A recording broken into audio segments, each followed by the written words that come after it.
All right, thank you, folks. Next case up is Joseph Iturriaga versus Department of Children and Families. Mr. Iturriaga, you're the appellant, sir. You've got 10 minutes, any way you wish to present. If you wish to reserve any time for rebuttal, as you've seen, the other side gets to go if you want to reserve a minute or two. How much would you like to reserve? A couple minutes. All right, how about 2 minutes for rebuttal? All right? Thank you. In June of 2014, we requested for the child to be removed in question that led up to the incident. They did not remove the child. It was Citrus Health Network, a subcontractor for DCF. And after a month went by, we no longer wanted to be foster parents with this child in the home. It was terrible. And we went and had a meeting at Citrus, which is in the brief, and they were going to remove that child. But the child was never removed until the incident. And the person that was supposed to remove the child there's a statement in there that he was very helpful to remove the child the day of the incident, but he had over 90 days to move the child and he didn't move them, bringing the incident into play. On the day of the incident, I normally pick up the child, but my brother had passed away the day before and the wife was picking him up. I was going to leave, and I decided not to leave because of the traffic on I-95 at that particular time. At 21 minutes after 4, I got a call that the child would not get in the van. And there was constant contact between me and the wife and the therapist. She even called the agency, Citrus, and there was no response. She was totally frustrated with the child. She spent some 20 minutes trying to recoup the child. She started at 4 o'clock, and at 21 minutes after 4 is when she called 911 and called me. After that incident, we was in constant contact between 21 minutes after 4 and 4:55, which is when the last 911 call went in. When she was in the parking lot looking for the child, she couldn't find him, so she called the police. And I also called the police. I have the screenshots of my phone to prove all this. And after that, some 8 months after the incident, Mr. Garcia sent an intent to revoke. Now, they've been saying that the child was in non-relative care, which what that done was take the money away from the home. And we still had an additional child in the home, which there was no funding from DCF or anybody. I was taking care of the child on my own. And originally, that was set forth that the non-relative care would be in place in the case DCF decided to revoke the license. But they put it in place anyway. And after that, I'm sorry, I lost my train of thought. That's fine. Take a moment. Take a moment. Collect yourself. You're doing just fine. Well, what impact would this decision have on the child in the home? I'm sorry? What impact would this decision have on the child that's in your home? Well, the reason being is because there was a staffing on the 18th of September. It's Exhibit A, and it stated that the child would be transitioned out of the home, and I agreed to that over time. They said they were going to have the child transitioned out with the help of the therapist and the caseworker. And You're talking about AA, the child. No. This is the second child that remained in the home all along. Okay. In fact, he was just removed this last January. And We're talking about J.O. I'm sorry? We're referring to that child as J.O. by the initials? Yes. Okay, go ahead. Yes, and what had happened is they told me, and I was in tears at the, because who's going to tell him, I said, because this is the only home he knew. And they said, well, don't worry, over time. And the very next day, Friday, it was Friday, because it was a Thursday that we had the meeting, and the very next day they came to take the child out of the home like he was an animal. And I didn't like that. I said, no. So they said, well, your wife has to leave the home to keep the child in the home. She had left the home. Unfortunately, she had a stroke that night. All the stress that she's been through. And she remained out of the home, and then the non-relative care came into play.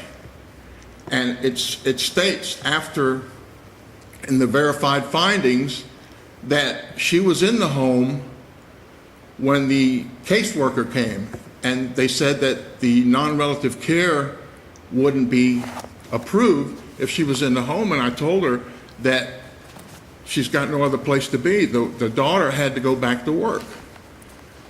And she says, okay, we'll contact DCF attorneys and see what they want to do. And I heard nothing.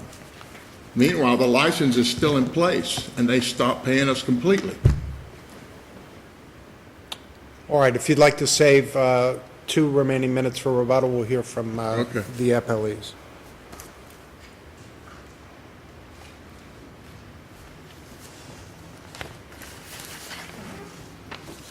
May it please the court, my name is Carlos Garcia. I represent the Department of Children and Families in this matter. If you'll just keep your voice up just a little bit, that Yes, would Your help. Thank you. Honor. Carlos Garcia for the Department of Children and Families.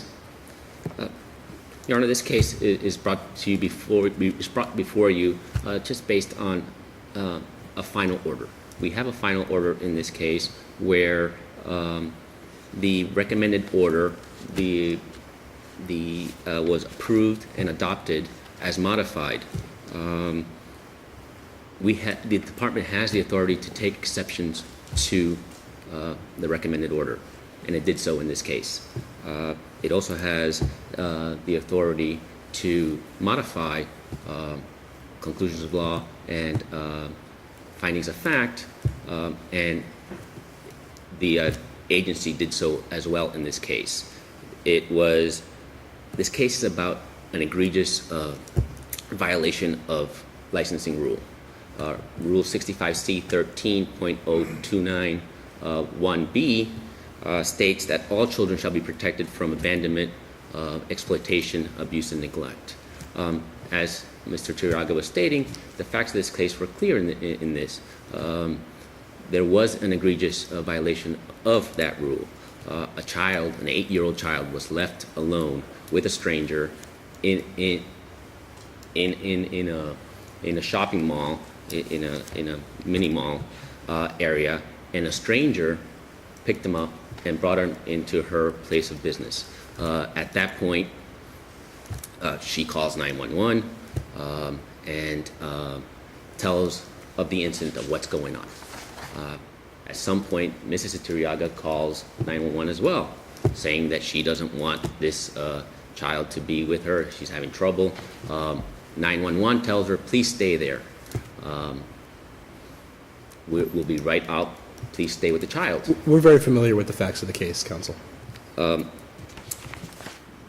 The crux of this case, Your Honor, is we do have a final agency order, and we took exceptions to the recommended order. In that final order, the exceptions were granted. They were granted exceptions. The ALJ had not recommended revocation? No, Your Honor. The ALJ had recommended that a corrective action plan be put into place. However, a corrective action plan is usually put into place where there's no health and safety issues concerning a child. Here we had a child who, by the ALJ's own order, said that his health and safety was affected. And you accepted that determination, that finding of fact? Yes, Your Honor. Though not the recommended Right. Yes, Your Honor. remedy? Correct. The department also has the authority under 120-57-1L to either decrease or increase a penalty that's in the recommended order. So that being the case, there's certain parameters where the agency has to follow in order to do so. Here, the agency did that. They followed those parameters, made findings in the final order with particularity, and reviewing the entire record. And they said, well, in looking at the entire record, this is clearly a case where there was a really tough issue and a really bad situation, and we think that the penalty wasn't good enough. It was clearly a situation where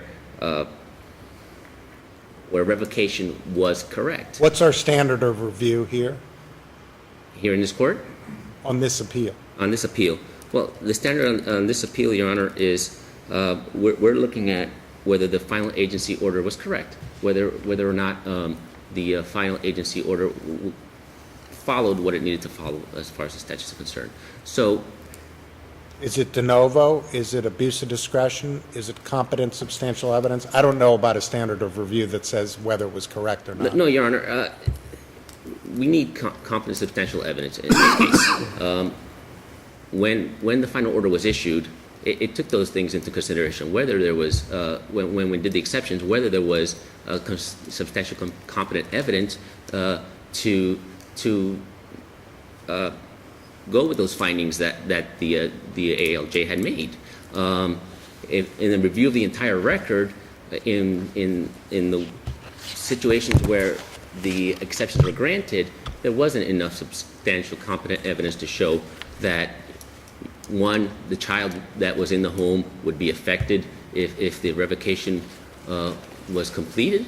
Meaning J.O., Meaning the other J.O. child. Yes, Your Honor, J.O. Whether he would be removed as a result. Correct. Or whether there would be an impact in terms, financial impact as a That is result of correct, the Your order. Honor. And there was nothing in the record below that showed that, one, J.O. would be affected by a revocation and that he would be removed, because as was stated, J.O. was in the home through a court order of the dependency court. So in other words, the appellant asserted, or the ALJ concluded, the reason it was recommending a plan rather than a revocation is because of the anticipated impact it would have on the other child. That's correct, Your Honor. And has there been any evidence in the record to support or demonstrate that, in fact, J.O.'s status would be affected in the way that the ALJ had thought?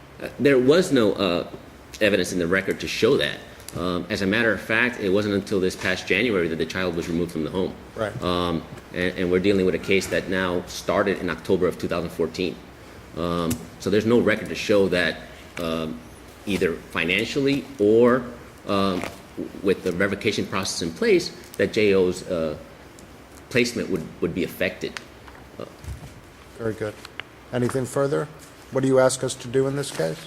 I'm asking, Your Honor, to affirm the final order below, revoking the appellant's foster care license. Very good. Thank you very much, Mr. Garcia. Mr.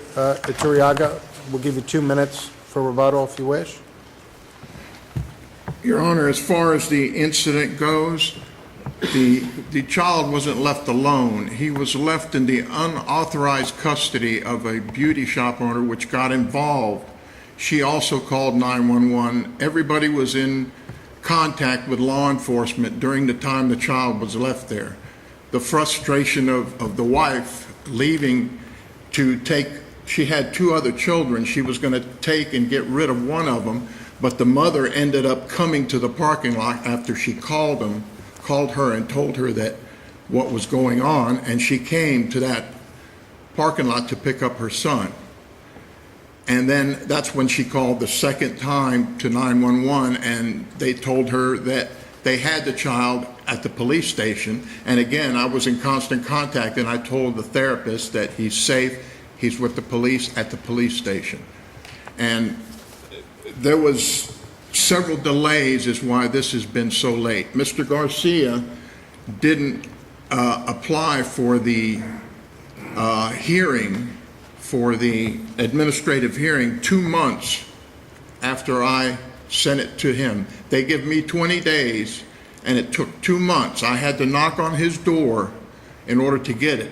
And he sent an email that I don't find it in my system, and I find that hard to believe. You can just direct your arguments to us. You don't need to direct. I'm sorry, any- Your Honor? You don't need to direct any arguments to Mr. Garcia. We're the ones who are going to make the decision, all right? Anything further on your Now, behalf? I'd like to direct your attention to page 18, paragraph 55, and page 19, paragraph 56 of the two similar cases that are on the recommended order. They're similar, but actually worse than this case. And there's proof on the 911 calls that the woman that took custody of the child would not give access. It's on the 911 call. I have that here also. All right? Very good. Thank you very much, Mr. Thank you, Your Honor. Iturriaga. Thank you Thank you. both.